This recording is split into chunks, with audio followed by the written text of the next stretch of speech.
Hey guys, Max Scoville here for Rev3 Games, and I'm with the legendary Swery, who is the director of Deadly Premonition, which is, if you're unfamiliar, kind of a cult classic. It's got kind of a following behind it.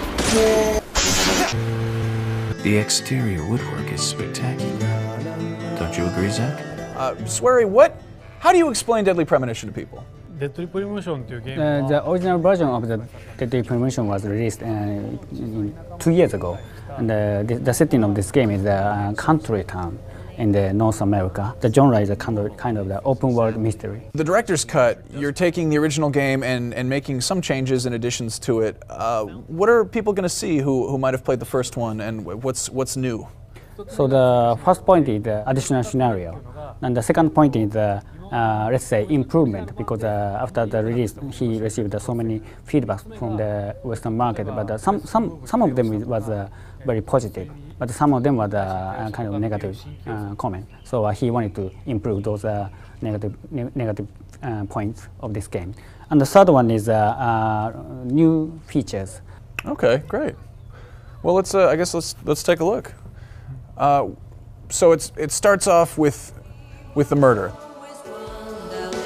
He didn't want to change add a big change to this original Deadly Premonition. Story-wise, he didn't change anything, so the player can what's the very strong line as it is, which exists in the original Deadly Premonition. So as for the original Deadly Premonition, that game starts with the scene of the Red Room, and some people say that this game is, how can I say, very difficult to understand, because this game starts with very unique scene like Red Room. So in order to make this game much more understandable, he added a new intro onto this game in the beginning of this game, and what's more, he wrote a new scenario for this director's cut, and he bring it as several cutscenes, probably 8 to 10 cutscenes, and he decided to insert those cutscenes throughout the game. He added a new ending after the original ending,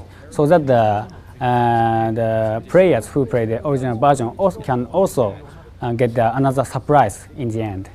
And you guys added a new character too, didn't you? So actually, yes, he added a new character.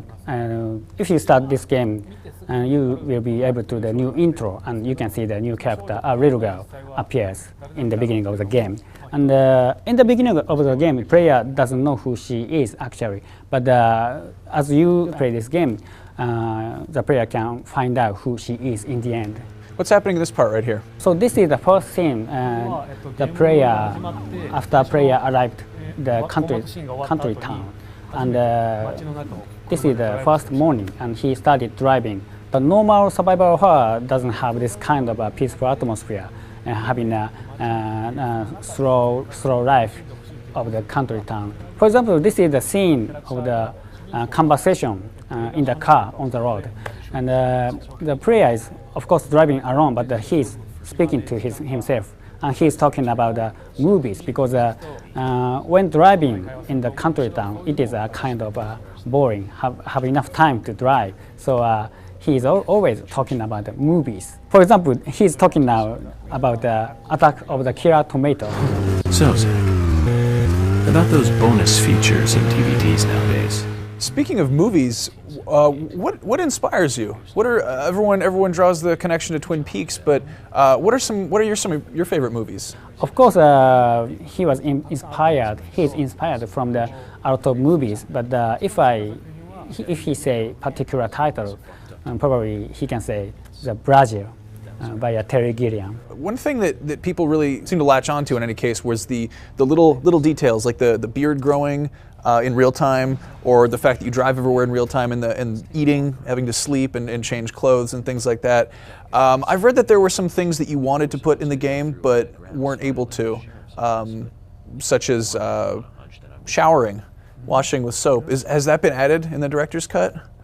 Yes, actually there are several features he didn't include in the original version, like taking a shower, or there was an idea of the perfume. You can keep keep wearing the same clothes, but eventually it became stinky and dirty. But if this is a completely new idea, if the player use perfume to his body, and he can refresh, or such kind of idea. But yes, actually there was such kind of new idea, but finally he decided not to add to this director's cut because he wanted to deliver this game as it is to the PS3 owners, not changing hugely, because the original concept is fantastic. Probably he may be able to say because there's no similar game like Deadly Premonition. Originally he wanted to develop the very, very unique original game which doesn't exist in this world. So he never bended his policy when developing this game. So that's why this game is so unique to the core gamers. That's amazing. What are you doing in law enforcement? Is there any chance of a Deadly Premonition sequel anytime?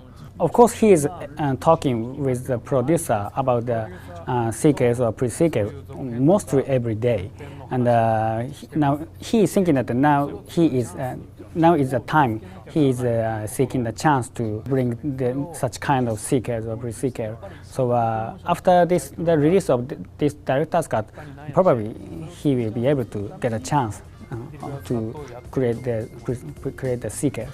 Well, Swery, thank you so much for talking. Thank you. Deadly Premonition, the director's cut, will be hitting the PlayStation 3 and PlayStation Network exclusively at the end of April, and you should go check it out.